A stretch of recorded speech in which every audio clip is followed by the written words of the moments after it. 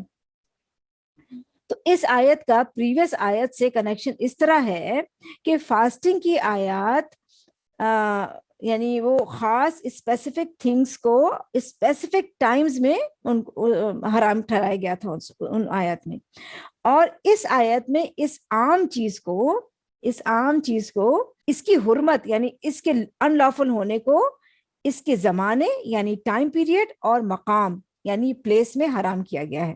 ٹھیک ہے، روزوں میں خاص چیز خاص ٹائم میں حرام ہوتی ہے، رائٹ. اور یہاں پہ عام یعنی کامن چیز روزے میں بھی اور روزے کے علاوہ بھی حرام ہوتی ہے. تو فرمایا اور تم آپس میں ایک دوسرے کے مال باطل اور حرام طریقے سے نہ کھاؤ. تو اس کے کیا میننگ ہے؟ اس کے 2 میننگ ہیں. نمبر 1 ظلمن مال کھانا یعنی رابنگ ادرس آف دیئر ویلتھ، چھین کر کھانا زبردستی. ٹھیک ہے. نمبر 2 حرام ذرائع آمدنی یعنی جو حرام ارننگز ہیں، the ways of earnings ہیں، یعنی جیسے گیمبلنگ ایکسیٹرا، ٹھیک ہے، ان کے ذریعے. اور یہاں پہ جو ورڈز ولا تأکلوا کہا استعمال کیے گئے ہیں کہ نہ تم کھاؤ، ڈونٹ ایٹ، تو جنرلی اسپیکنگ یعنی اس کو اس طرح سے بات کہی گئی ہے، عمومی طور پہ یہاں پہ آیا ہے کہ انسان آپ دیکھیں کہ اپنی لائف میں سب سے زیادہ اسپینڈ کھانے اور فوڈ پہ کرتا ہے، رائٹ. کھانے کے علاوہ ہم دیکھتے ہیں کہ کپڑا، بستر، گھر، سواری اور جیولری لیڈیز جیسے ہم یوز کرتے ہیں، اور یعنی جنرلی اسپیکنگ جس بھی چیز سے فائدہ یا بینیفٹ اٹھایا جا سکتا ہے وہ سب اس میں شامل ہیں یعنی انکلوڈیڈ ہیں. تو یہ ہم دیکھتے ہیں کہ we enjoy and benefit from houses, from dresses, vehicles, cars and all other things that we own which are separate from us, from our body. But food is the thing that when we consume it, it becomes part of our body, right? کھانا ہمارے خون میں rich بس جاتا ہے. اس طرح فائدہ اٹھانے کی چیزوں میں کھانا یعنی فوڈ سب سے زیادہ اسپیشل اور اہم ہے. اسی لیے علماء کہتے ہیں کہ جب کسی کے پاس شک و شبہ یعنی ڈاؤٹ فل ویلتھ ہو تو اسے چاہیے کہ وہ اسے ایندھن اور فیول میں اسپینڈ کر دے، یعنی جلانے اور برن کرنے کے کام میں لے آئے، کھانے پینے میں اسپینڈ نہ کرے جس سے اس کی باڈی کی نرشمنٹ ہوتی ہے. اور یہاں پہ اموالکم یعنی اپنے مال